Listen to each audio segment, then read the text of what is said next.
What if I told you that a man from over 500 years ago has shaped and changed the way that you possibly could have viewed and created media and art today?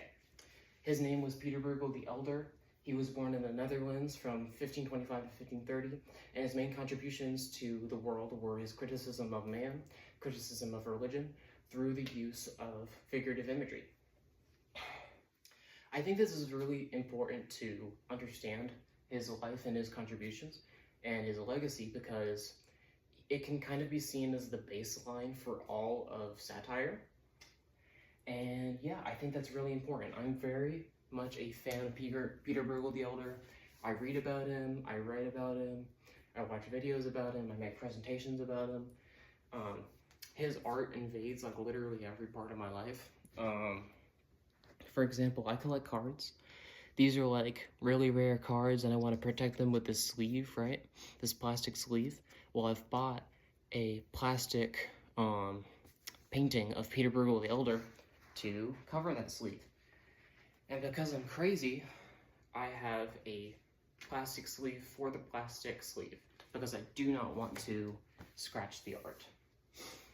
Pieter Bruegel the Elder wanted to criticize these two things because of the context that he lived in. In Antwerp, where he painted, Philip II, the leader at the time, he wanted to enforce Catholicism on every single person that lived there. And a lot of animosity and anger was building up, and a lot of people wanted an outlet to throw that at. And Pieter Bruegel the Elder, his outlet was painting. The main painting that I want to focus on today is The Triumph Through Death, and I want to kind of break down every little building block that is used in all of Pieter Bruegel the Elder's work to work towards this, because this is what I really want to talk about. Okay, so he used a lot of what I want to call figurative as a literal. It's just taking kind of like a phrase and then throwing it at a screen and making it a literal representation of what you're trying to say to make a message. So, for example, this piece is called Big Fish Eats a Little Fish, and it's coming from the phrase there's always a bigger fish, right? So it's a little fish getting eaten by a bigger fish, getting eaten by a bigger fish, only to be cut up by a sailor. So it's kind of pointless in the end, and that's just what he's trying to say in this image. Okay, and a lot of this comes down to interpretation, because we don't know a lot about Pieter Bruegel the Elder. We have to interpret. So, for example, we also have to interpret how he viewed peasants at the time, because we don't have a written account other than his beautiful beetle paintings. But we can say that he really did like peasants, because at the time, only really clergy, churches, and royals were getting paintings made of their religion and, like royals, because they were the only people that could pay out such a lump sum for, like, really amazing paintings, professional paintings.